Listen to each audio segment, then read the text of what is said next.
Bismillahirrahmanirrahim. Maliki yaumiddin. Iyyaka na'budu wa iyyaka nasta'in. Ihdinas siratal mustaqim. Shiratal ladzina an'amta 'alaihim ghairil maghdubi 'alaihim waladdallin. Amin. Alhamdulillah. Tsumma alhamdulillah. Nahmaduhu wa nasta'inu wa nastaghfiruh. Wa na'udzu billahi min syururi anfusina wa min sayyiati a'malina. Man yahdihillahu fala mudilla lahu wa man yudlil fala hadiyalah. Asyhadu an la ilaha illallah wahdahu la syarikalah wa asyhadu anna Muhammadan abduhu wa rasuluh. Rabbi shrah li sadri wa yassir li amri wahlul 'uqdatam min lisani yafqahu qawli, amma ba'd. Alhamdulillah, pertama-tamanya kita panjatkan puji-pujian kesyukuran kepada Allah SWT berikan kita peluang bertemu pada pagi ini, walaupun sedikit tak perform sangatlah kan attendance hari ni. Mungkin boleh remind kawan-kawan lain. Semoga masing-masing dimudahkan urusan lah. Okay, masing-masing ada urusan masing-masing kan. Keduanya kita panjatkan salawat dan salam kepada Nabi SAW, pada seluruh keluarga baginda, para sahabat, para tabi'in, tabi'ut tabi'in, dan orang-orang yang mengikuti mereka bi ihsan ila yaumiddin. Rasa pernah share kat ni, tak ingat apa share kat mana kan. Ada banyak benda yang berlaku di antara minggu-minggu kita berjumpa ni. Kan macam-macam perkara lah yang berlaku di Olimpik sebagainya. Pernah share kan pasal Olimpik sebelum ni? Dah pernah share kot. Tapi selain pada Olimpik tu macam-macam lah. Isu di kabinet, isu semalam dan sebagainya, isu vaksin sebagainya. So hari-hari kita ni begitu cepat lah peristiwa-peristiwa berlaku di luar sana kan. Benda-benda berlaku di luar sana begitu cepat, begitu aktif berlaku, dan begitu banyak masalah-masalah yang berlaku kan. Tapi sebenarnya semua masalah-masalah ni ada solusi dekat Islam lah. Dengan syarat kita ni memahami Islam dan menawarkan solusi ini dengan cara Islam kan. Tapi tak semua orang lah melihat sebegitu, melihat Islam tu offer solusi kepada perkara-perkara di luar sana. Sebab masih lagi ramai orang yang sekadar mereka ni menganuti Islam, beriman dengan agama Islam, tapi tidaklah merasai Islam satu benda yang boleh memberi penyelesaian pada semua perkara kan. Dulu semasa orang Arab kan yang bergolak apabila negara-negara Arab ni banyak dijajah oleh British, oleh Perancis. Kalau kita pernah dengar satu perjanjian nama dia Site apa perjanjian tu kan? Pernah dengar? Cuba search sikit. Site Picot ke apa?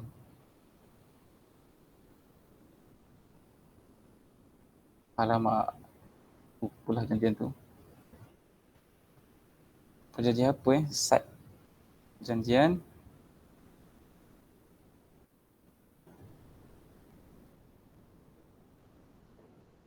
betul tak? Betul. Site Picot.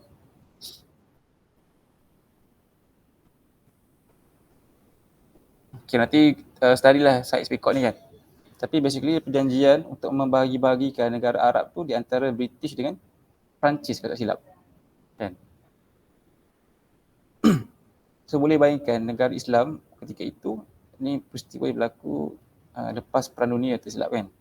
So Site Picot ni nak menunjukkan kuatnya penjajahan di atas negara orang Islam, mainly sebab kita ada resources banyak dan kerana tak nak mengkait Islam lah daripada bangkit kan.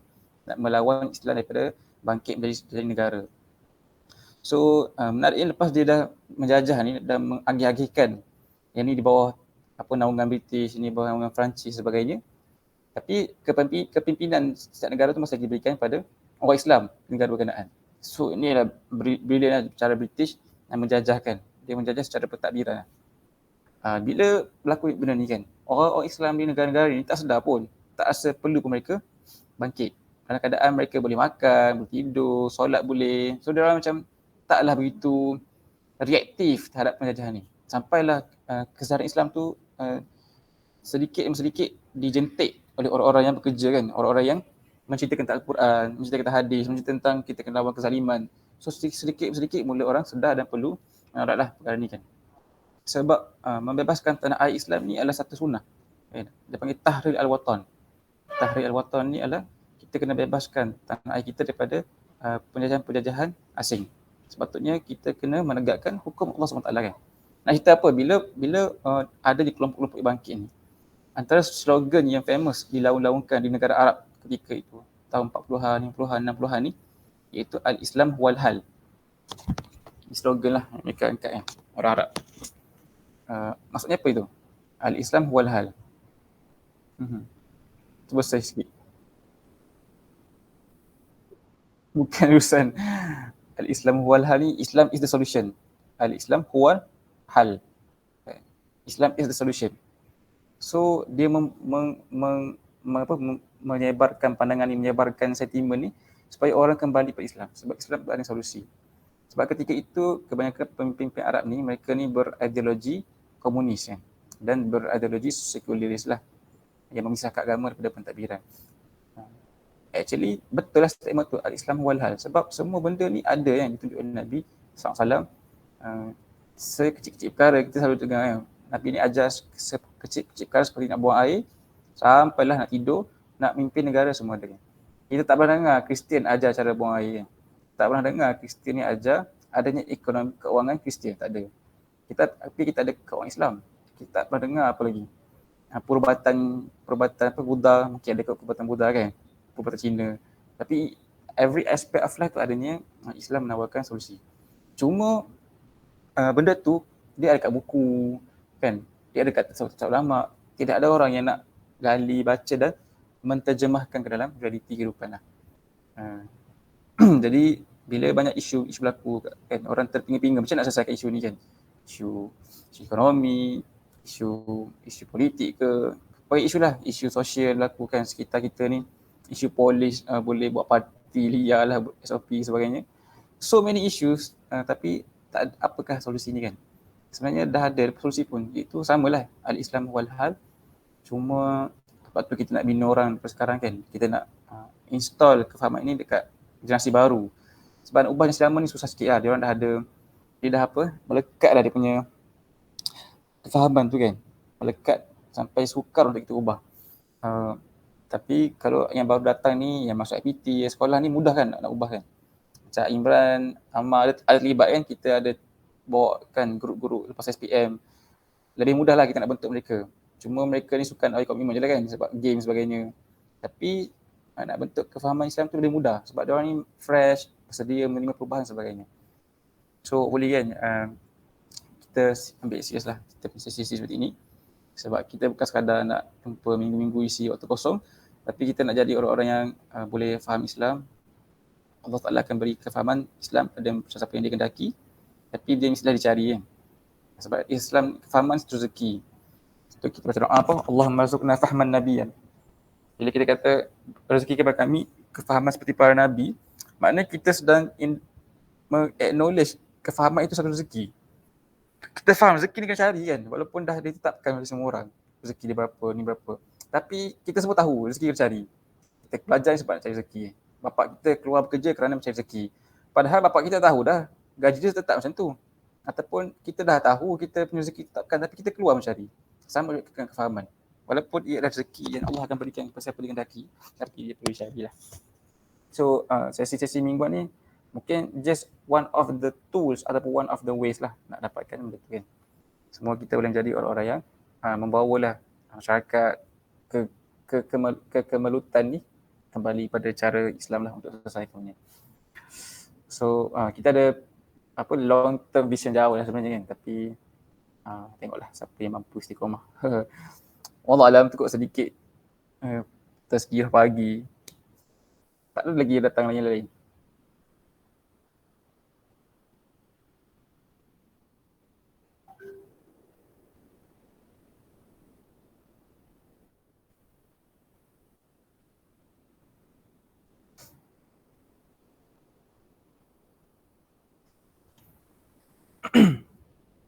So sebagai pada pagi ini kita akan insya-Allah melihat kita akan baca sedikit tadabbur dan kita mungkin tengok hadis kot. Sebenarnya plan nak sambung surah Al-Fil kan, sebab lama tinggal tu. Tapi sebabkan weekend ni, hari Sabtu ni kita ada sesi hadis, so kita tengok hadis lah. Hopefully dia boleh membantu kan untuk memahami lebih hadis pada weekend ni. Jadi kita akan tadabbur sikit insya-Allah.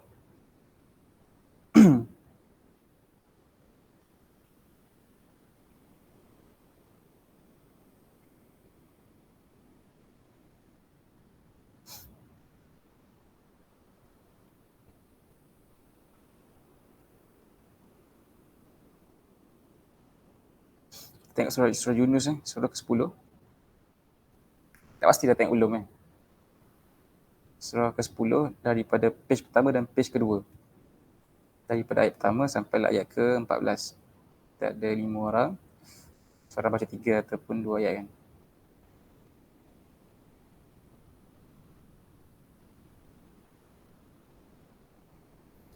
Okay, dah jumpa dah? Aiman dah kembali ke Aiman? Dah.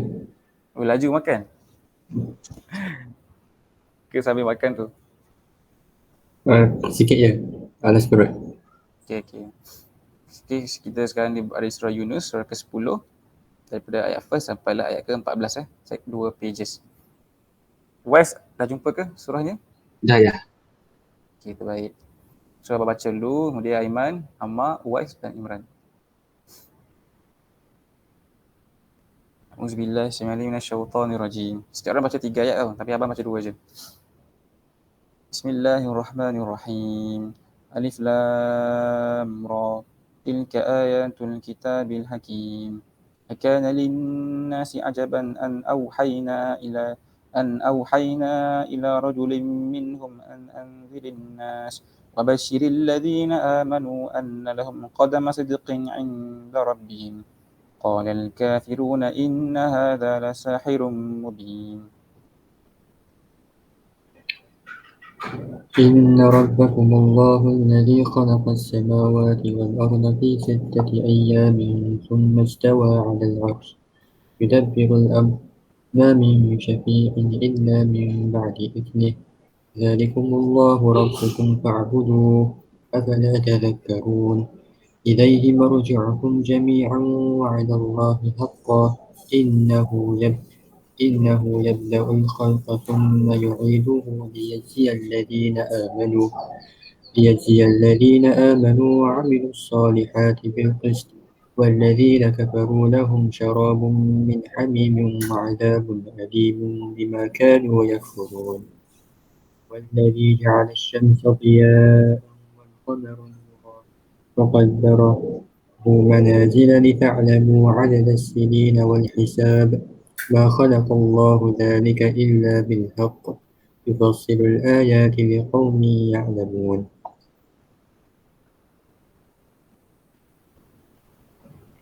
بسم الله الرحمن الرحيم إن في اختلاف الليل والنهار وما خلق الله في السماوات والأرض لآيات لقوم يتقون إن الذين لا يرجون لقاءنا ورضوا بالحياة الدنيا واطمأنوا بها والذين هم عن آياتنا غافلون أولئك مأواهم النار بما كانوا يكسبون.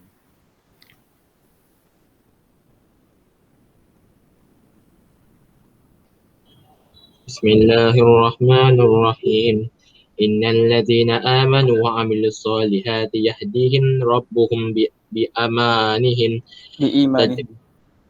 بإيمانهم تجري من تحتهم الأنهار في جنات النعيم دعواهم فيها سبحانك اللهم وتحياتهم فيها السلام وآخر دعواهم أن الحمد لله رب العالمين.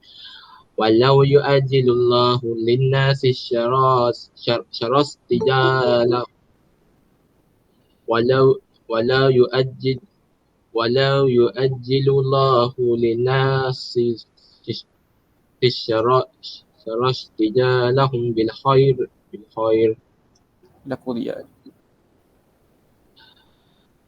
لقضي إليهم أجلهم فنذر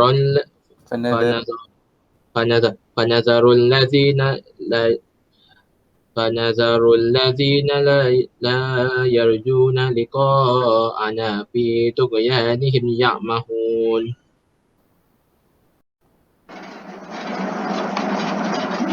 أعوذ بالله من الشيطان الرجيم.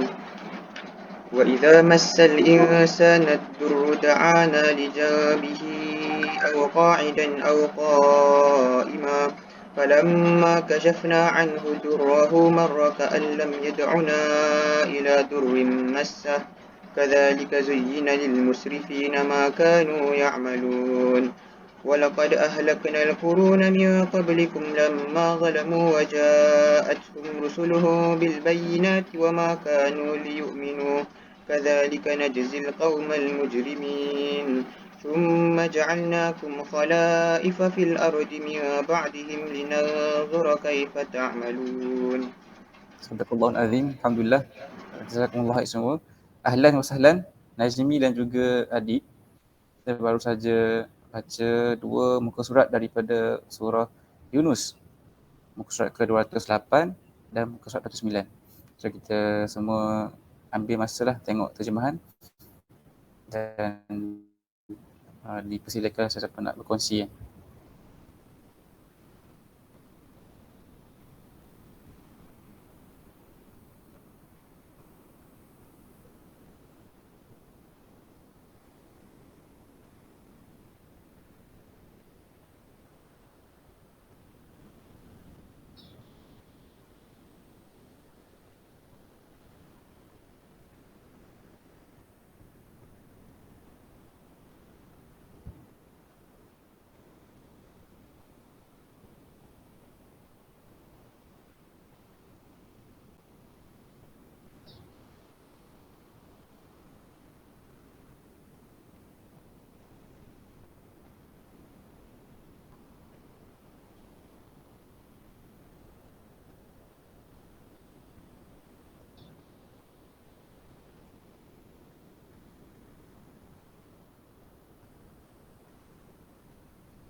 Ada ke siapa-siapa nak ni?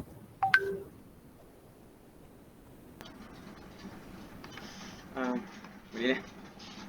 Silakan. Bismillah, saya nak kongsi ayat yang ke-7. Innal ladzina la yarju'. Maksudnya sesungguhnya orang-orang yang tidak mengharapkan pertemuan dengan kami dan berpuas hati dengan kehidupan dunia serta berasa tenteram dengan kehidupan itu, orang-orang yang melalaikan ayat kami. So, apa yang saya dapat daripada ayat 7 ni, sefaham saya lah, sepatutnya kita sebagai manusia, kita merupakan hamba Allah. Kita tahu Allah yang ciptakan kita, dan sepatutnya kita kena mengharapkan ataupun kita kena rasa macam tak sabar untuk bertemu dengan Allah. Sebab kadang-kadang ada persepsi manusia zaman sekarang yang diorang ni takut mati kan. Maksudnya diorang takut mati ni mungkin diorang takut mati, diorang nak cari duit dulu, nak beli rumah besar dulu. So diorang ni takut mati, maksudnya diorang macam nak bertemu dengan Allah tu lambat ataupun mungkin tak nak bertemu dengan Allah. Sebab Allah ni kan kita tahu sebagai Tuhan yang menciptakan kita. So kita sepatutnya perlu ada rasa macam kasih sayang ataupun rasa tak sabar untuk bertemu dengan Allah. Macam mana kita hari ni kalau kita pergi belajar jauh kan, dekat JMI ke, dekat USTIM ke, dekat mana-mana lah, kan kita akan berpisah dengan kedua ibu bapa kita. So bila mana kita sayang mereka, kita akan rasa macam tak sabar setiap kali nak balik rumah ataupun cuti SEM. So sama lah juga macam konteks manusia dengan Allah SWT tu sendiri. So pengajaran yang dapat dari kat sini, saya rasa kita semua sepatutnya perlulah untuk betulkan mindset. Sebab kebanyakan orang mungkin zaman sekarang diorang takut mati, sedangkan sepatutnya kita tak boleh takut mati. Macam mana? Sepatutnya kita tak boleh takut mati lah, yang saya fahamnya. Sebab kita bertemu dengan Allah mencipta kita tu, kita kena rasa tak sabar-sabar sebab kita nak jumpa Tuhan yang Maha menciptakan kita. Wallahualam. Baik, jazakallah Imran. Itulah mungkin abang pun nak bawa mesej yang sama lah sebenarnya kan.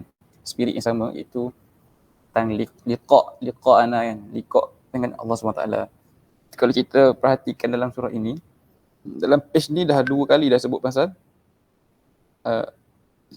yarjun liqa ana kan. Sama ayat ke-7 tu. Kemudian ayat ke-10 kan, ke ayat berapa?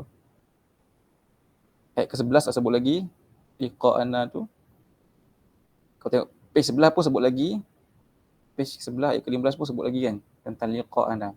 Jadi banyak kali Allah Ta'ala ni merimainkan tentang pertemuan dengan dia. Masya Allah satu benda yang betul macam orang kata, ditunggu-tunggu oleh orang beriman lah untuk bertemu dengan Allah Subhanahu Wa Taala. Multaqa yang pertemuan dengan Allah Subhanahu Wa Taala. Jika kita hidup dunia ni dengan mindset itu, insya-Allah perkara-perkara itu dia akan okey kan. Sebab kita ada mentaliti, kita buat semua benda ni sebagai persiapan nak bertemu dengan Allah Subhanahu Wa Taala. Kenapa kita belajar? Kan? Bila kita nak bertemu dengan Allah Ta'ala, Allah telah mengutuskan kita dunia ni atas sebab-sebab tertentu. Tetapi sooner or later kita akan kembali kepada dia kan. Mempersembahkan macam mana job masing-masing yang telah diberikan sebelum ini. Sebab kalau kita bertengok setting surah ni, dia menarik lah. Sebab dia cerita tentang orang yang tak terima, yang terkejut, yang rasa ajaban. Ada laki-laki datang remind mereka tentang hari akhirat. Ataupun datangnya laki kan, yang ajak mereka beriman lah, tapi mereka kata Quran tu rahsia kan. Kalau tengok ayat kedua kan, akan alinas ajaban, tidaklah patut ada manusia ingkar itu berasa hairan, ajib kan, rasa terkejut adanya orang beriman. Padahal dia normal sebab Allah memang utuskan manusia untuk saling mengingati kan, ajak tentang beriman tentang Quran, tentang hari bertemu dengan Allah SWT. So Allah nak kita, kalau orang tak ada mentaliti tu kan, dia akan rasa terkejut lah, kenapa nak kena beriman? Kenapa Quran? Daripada Al-Quran ni kan? Sebab tak ada perasaan nak bertemu dengan Allah SWT ataupun tak ada kepercayaan tu. Kita yakin semua orang Islam ada kepercayaan tu. Tapi dia sama ada tebal atau nipis, dan adakah kepercayaan itu adalah kefahaman yang teori ataupun dia meresap dalam perasaan. Contoh yang baiklah Imran bawa kan, bila kita pergi Jerman, of course lah kita nak balik Malaysia kan. Tahu lah kita nak balik kan. Kita masuk musim nak tunggu-tunggu je bila nak balik kan. Sentiasa. Sekarang ni COVID lama tak balik kampung. Rindu nak balik kampung. Sebab nature manusia tu dia akan kembali kepada mana dia datang. Dan dia rindu nak kembali berjumpa dengan orang yang dia sayangi lah. Tapi dalam konteks kita ni betul kan. Sepatutnya entiti yang paling kita cintai Allah SWT. Dan kita menunggu-nunggu peluang-peluang ataupun waktunya untuk kembali kepada Allah SWT. Tetapi Allah kata kan, ada juga orang yang tak nak ni. Dan Allah menjelaskan apakah ciri-ciri mereka yang patut kita highlight lah.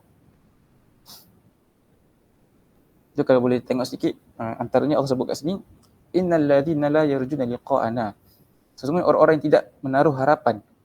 La yarjun ni tak ada pun, tak ingin lah bertemu dengan kami.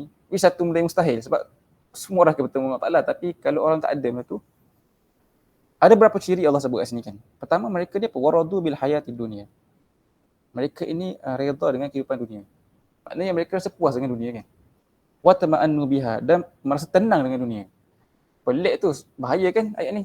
Maksudnya macam salah pula kita ni tenang dengan dunia.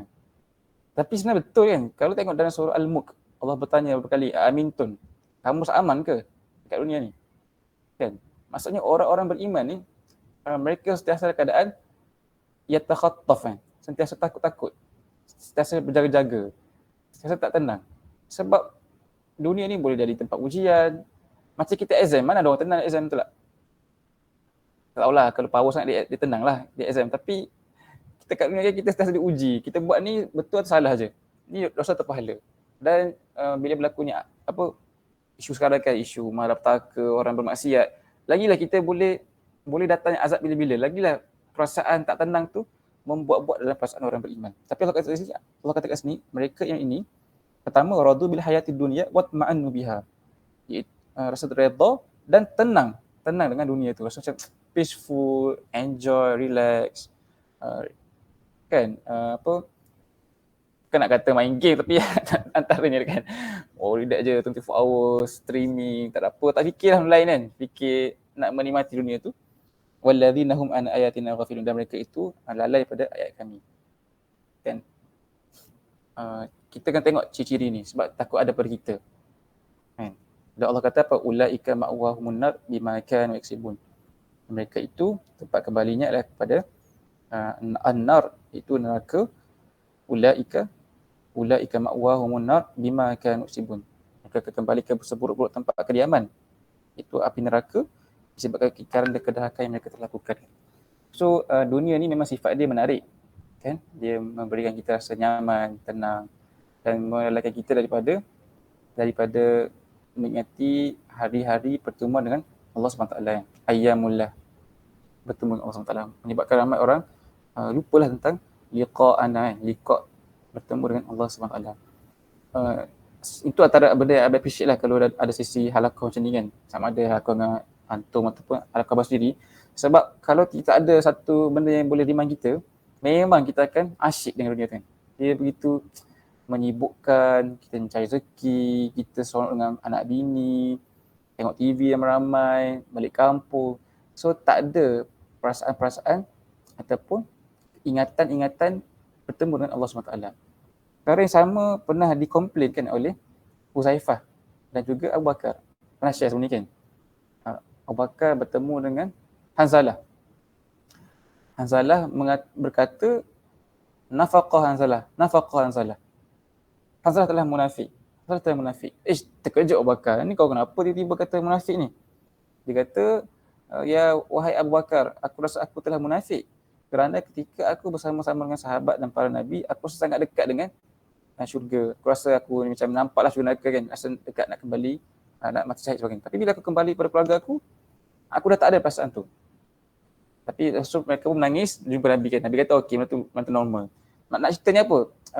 Tanpa peringatan tu, benda itu, merasai dunia tu aman, redha, tenang, itu juga mungkin berlaku pada para sahabat. Kan? Bahkan dah berlaku pada para sahabat pun. Tetapi mereka nasib baik ada sama mereka yang saling ingat-ingatkan. Kita hari lagi kita perlukan kepada peringatan untuk bertemu dengan Allah SWT. Walaupun mesej tu ada dalam Quran, tapi kalau kita baca sendiri, kalau kita tadabbur lah. Kalau tak tadabbur, kita just baca sikit, baca sikit kan. Jadi satu good reminder lah daripada Imran tadi, kita ingatkan diri kita akan bertemu dengan Allah SWT lah sebagai destinasi akhir kita kan. Hari tu kita dah tahu share dekat mana kan. Dia Nabi Musa lari daripada Bani Israel tu, daripada Fir'aun tu, dia lari laju berbanding kaum-kaum dia. Sehingga Allah tanya Allah akan tanya dekat Nabi Musa, ma'ajalaka an qaumika ya Musa. Musa, kau ni kenapa lari laju sangat ni? Ajalaka ni, kau lari mendahului kaum kau. Maksudnya dia kat depan, bukan dia kat belakang. Maksud dia kata apa? Wa ajiltu ilaika rabbi litarda. Maknanya mereka ni lari bukan nak selamatkan diri, tapi nak lari menuju Allah Ta'ala. Okay. Sama juga Nabi Ibrahim, dia katakan, bila dia hijrah tu dia kata apa?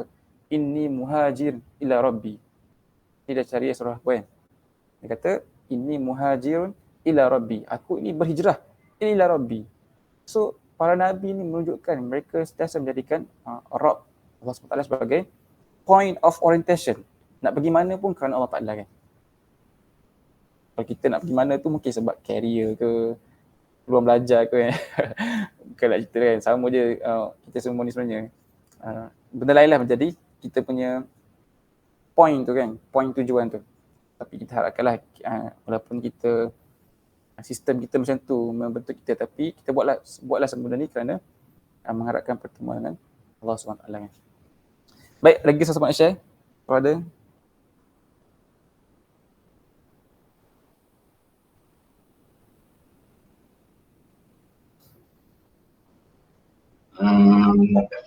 Yang maksud saya yang saya tak faham ni, maksud yang ayat surah ayat ketiga, Okey. sesungguhnya Tuhan kamu dialah Allah yang menciptakan langit dan bumi dalam 6 masa. Maksud 6 masa ni maksudnya apa bang?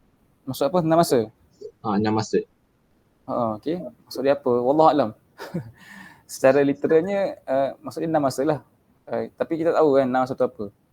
Kadang-kadang Allah sebut yaumain, dua hari.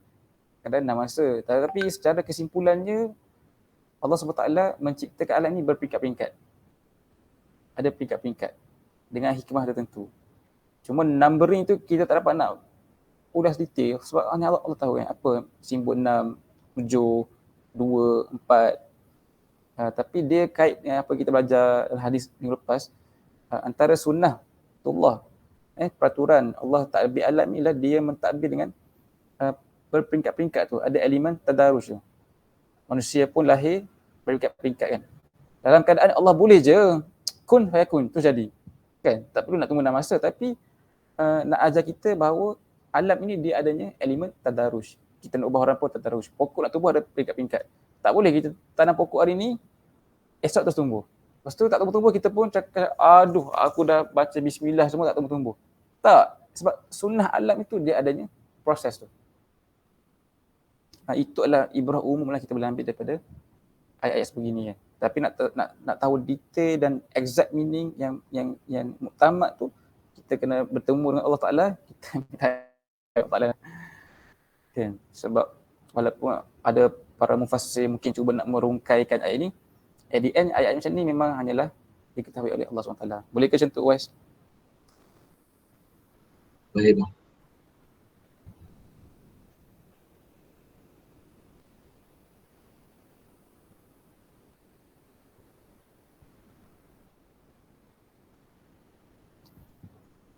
Siapa nak share? Adik ke, Aiman ke, Amma ke, Najmi?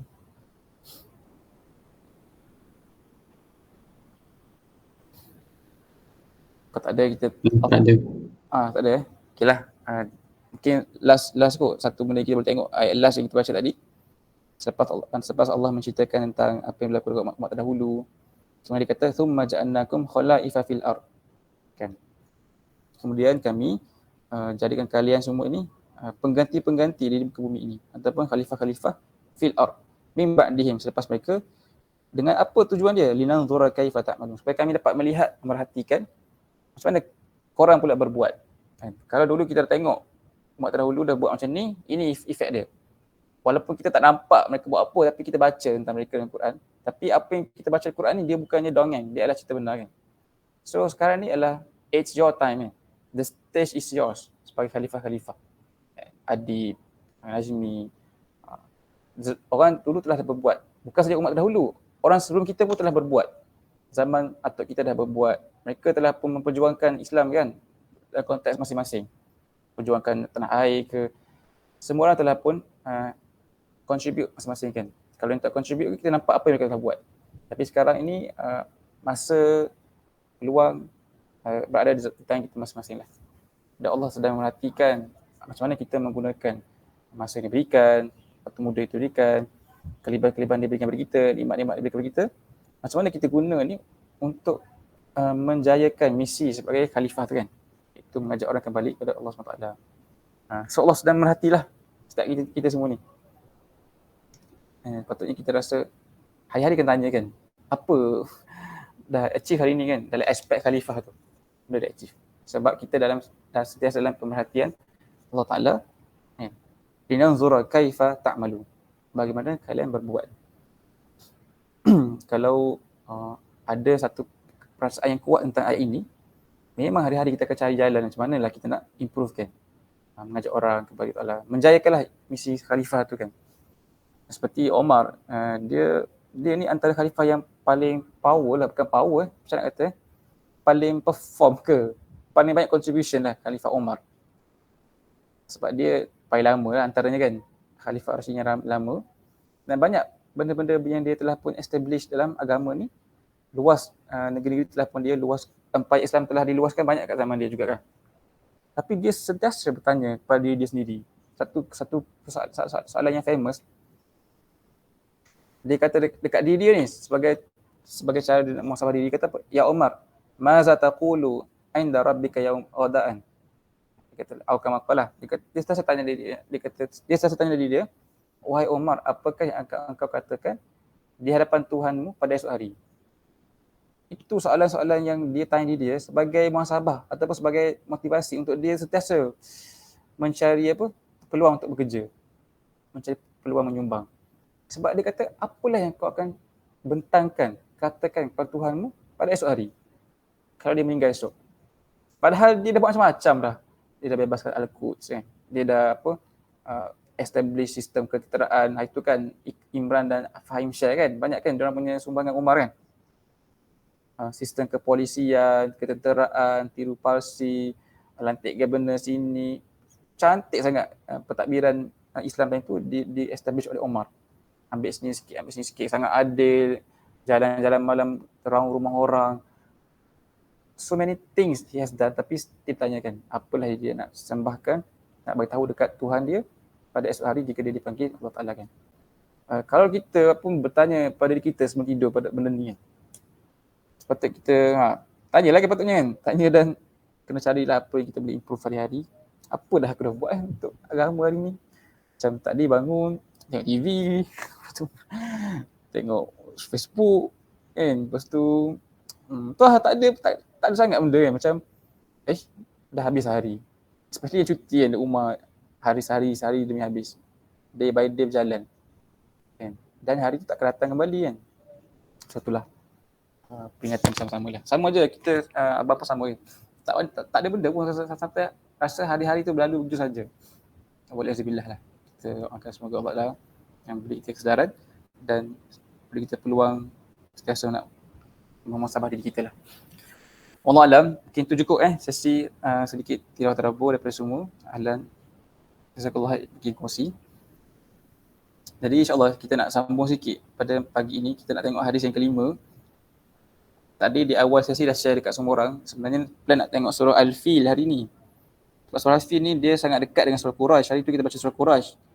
In fact setengah ulama' kalau mengatakan macam ni, ada orang berpandangan dia dua ni satu surah. Kan dia bersambung daripada surah Al-Fil surah Quraisy. Ada sahabat-sahabat yang pernah baca dua surah ini sekaligus tanpa ada barrier, tanpa ada pemisah.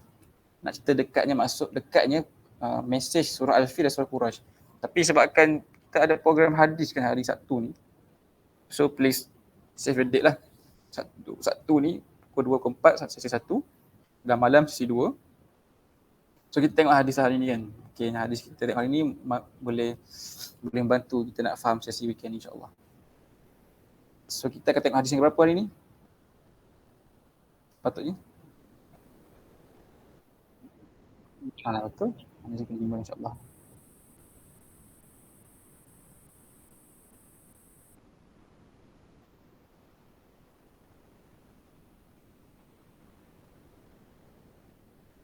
Nampak.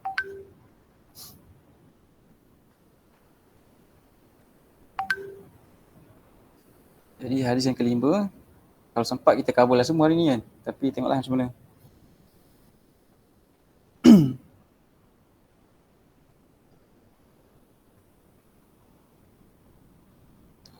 Tapi rasa larat sikit lah, tak ada Fahim kan. Fahim, Akrami, mana ni Nazmi kawan-kawan?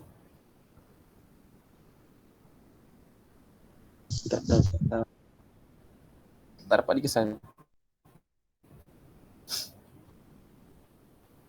Okay kita move on lah kan insyaAllah. Hadis yang kelima insyaAllah pada pagi ini selepas kita discuss hadis keempat hari ni. Jadi hadis kelima ini hadis yang pertama yang diriwayatkan oleh Aisyah radhiyallahu anha daripada hadis 40 ni. By susunan lah.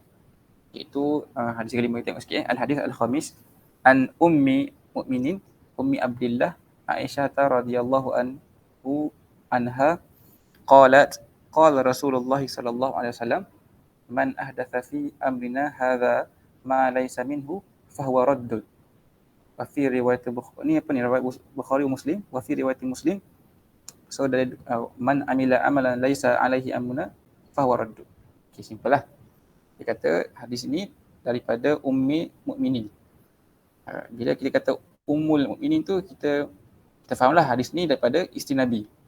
Sebab semua isteri Nabi digelar sebagai ummul mukminin, ibu bagi orang beriman.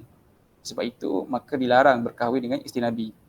Selepas Nabi wafat, so para isteri Nabi ni tak boleh dikahwini kerana mereka berstatus ibu bagi orang beriman. Soalan dia, adakah sebabkan dia ibu kita boleh sentuh tangan dia?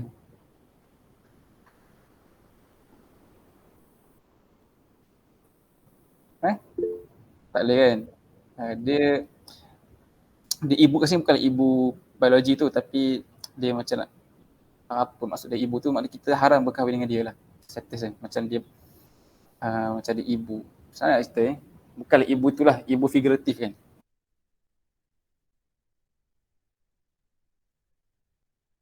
Ibu para isteri Nabi ini. Okay, yang keduanya dia kata, pertama ada ayat Quran kan yang sebut ni, wa azwaju ummatuhum. Ayat apa tu? Cuba share sikit. Ayat Quran yang menyebut tentang perkara ini. Boleh tak siapa tolong paste dekat chat box? Pasal kita punya aktif partisipasi tu.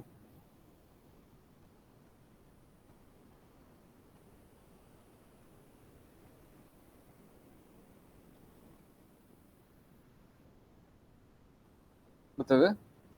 Macam mana? Cuba baca sikit. Wa azwajuhu ummatuhum ke? Macam mana bunyinya?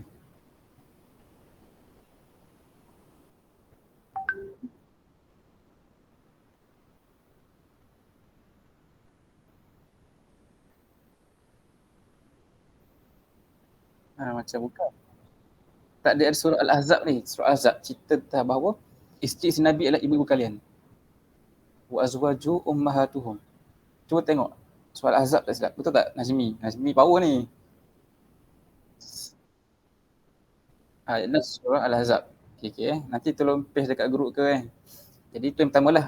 So ayat ni, kalau siapa-siapa rajin boleh check apa background ayat ni hadis dia kan. Ada tafsir dia. Ada peristiwa tertentu lah menjadi dasar ayat ni. Okay, itu yang pertama, semua isteri Nabi adalah ummul mukminin.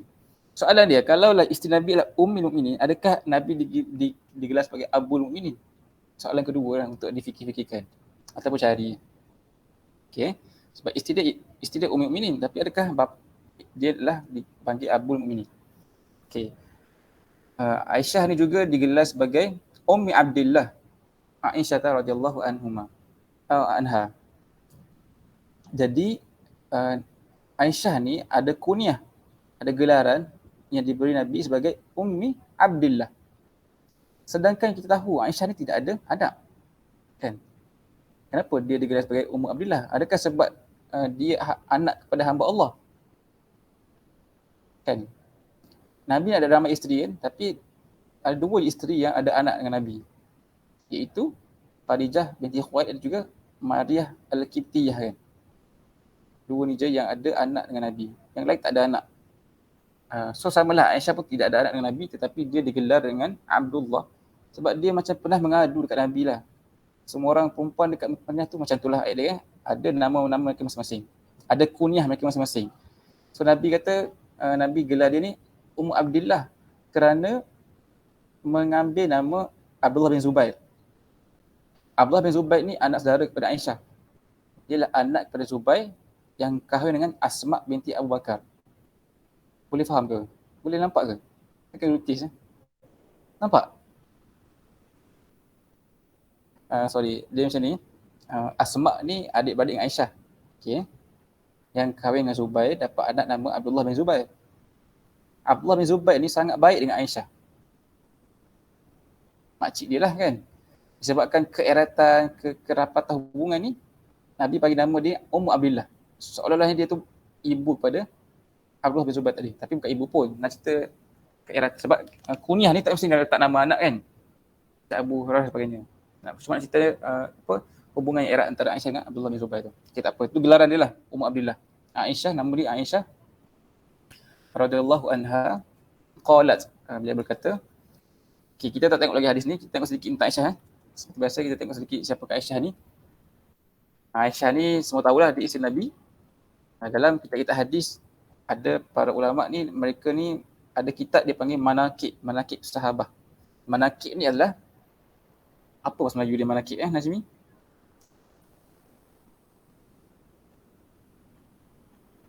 Kalau biodata panggil apa tu? biodata ke macam kurang tepat. Kalau bahasa Inggeris dia panggil the virtues.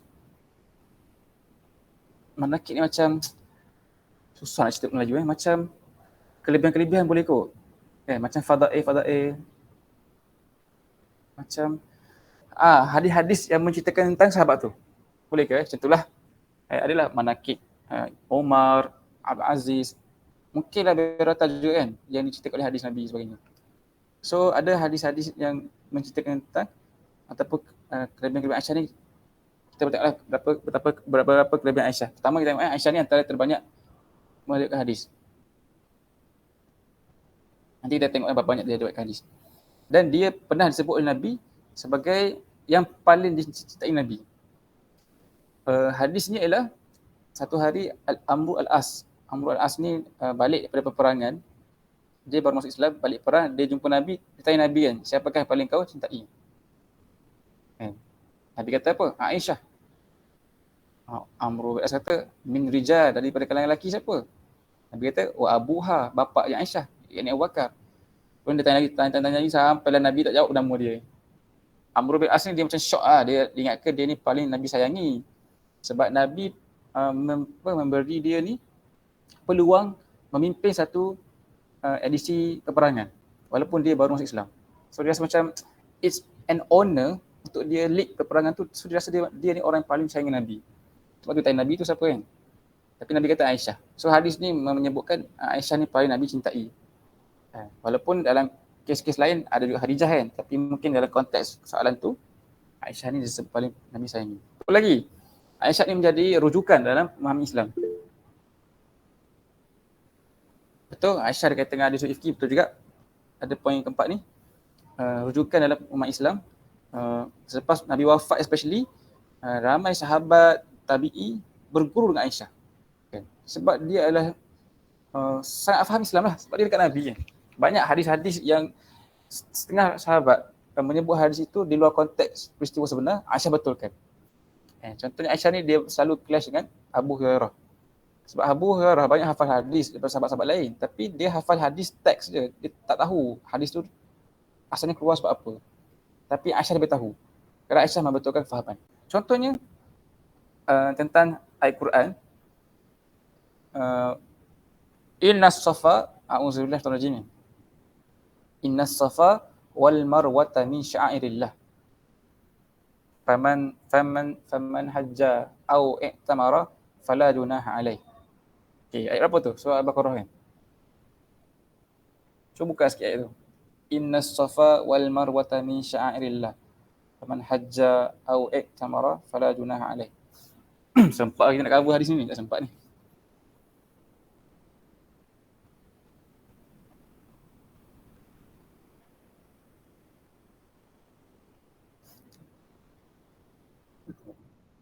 Boleh tak Imran bacakan maksud dia?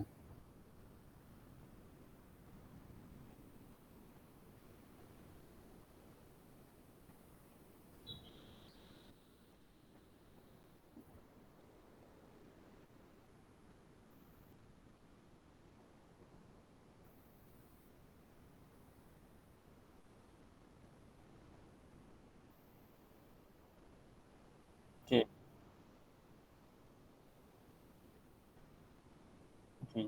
Okey. Ayat ini, apa kita faham ayat ini?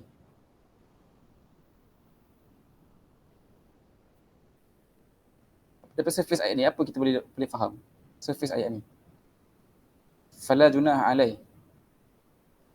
Tidak ada dosa bagi mereka untuk mengerjakan sa'i kan? di antara keduanya. Boleh faham ke? Adakah semua orang buka page ni? Ayat ini macam memberi kefahaman bahawa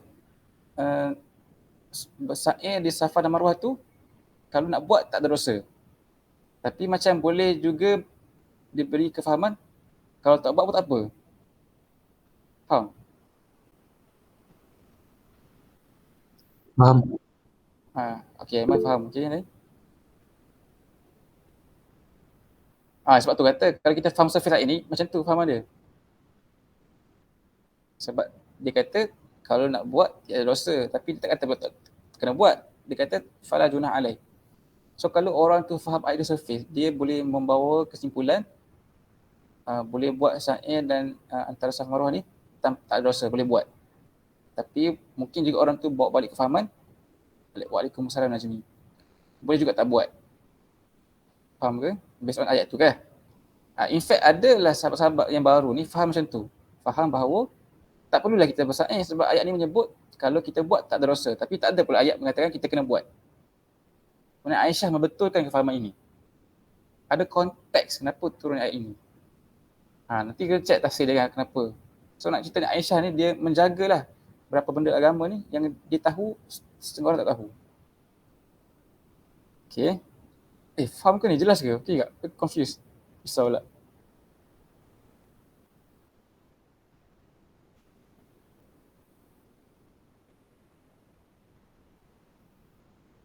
Betul.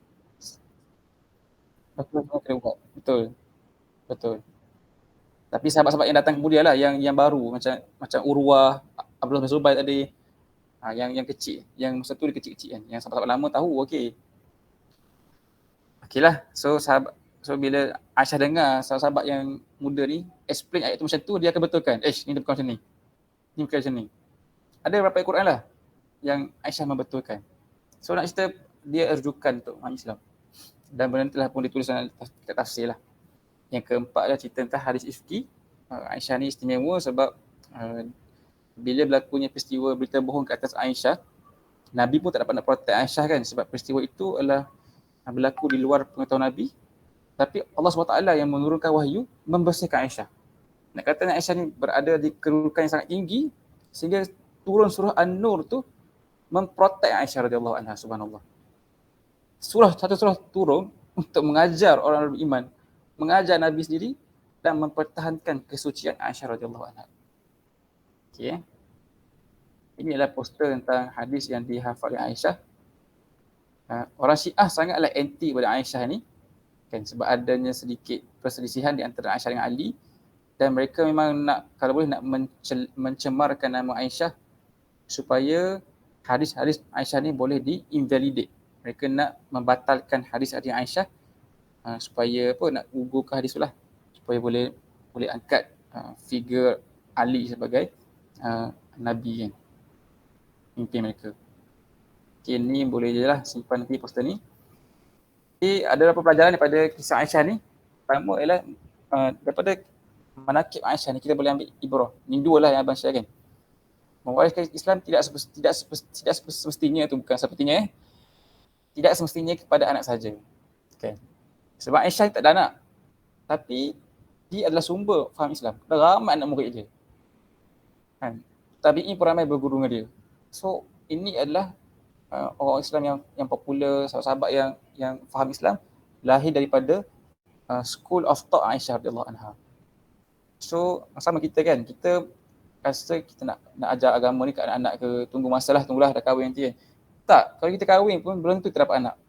Tapi nak wariskan Islam boleh sekarang kan, kat junior, kat adik-adik, kat jiran, kawan-kawan yang kita boleh sampai ke Islam pada mereka. Jangan tunggu ada anak kan. Kalau anak sahaja yang boleh wariskan Islam, tak semua orang ada anak, kesian lah. So Aisyah ni dah buktikan bahawa dia telah wariskan Islam tu yang betul, efek pada para sahabat-sahabat. Yang kedua adalah kepentingan lah memilih pasangan yang betul kan. So Aisyah ni dia macam lebih menonjol lah berbanding sahabat-sahabat yang isteri Nabi lain. Bukan kata isteri Nabi lain tak betul. Mungkin sebab dia muda time tu, so dia punya kecekapan, kefahaman Islam tu lebih ni lah kan. So sepatutnya kita ada pasangan yang boleh memahami the same mission lah supaya kita buat ni dia buat benda tu kan. So Nabi bukan saja tinggalkan sahabat, tapi tinggalkan isteri yang boleh menjadi rujukan untuk Islam. Okay. Tak semua isteri-isteri support kan apa yang para suami buat kan. Sebab itulah adanya konsep Baitul Islam dalam Islam kan, mendirikan rumah tangga Islam di mana pasangan ni saling support apa yang si suami tu buatlah untuk Islam. Macam itulah dua benda yang boleh kongsi. So kita kembali pada hadis ni. Boleh ya? Kita nak start kat sini je.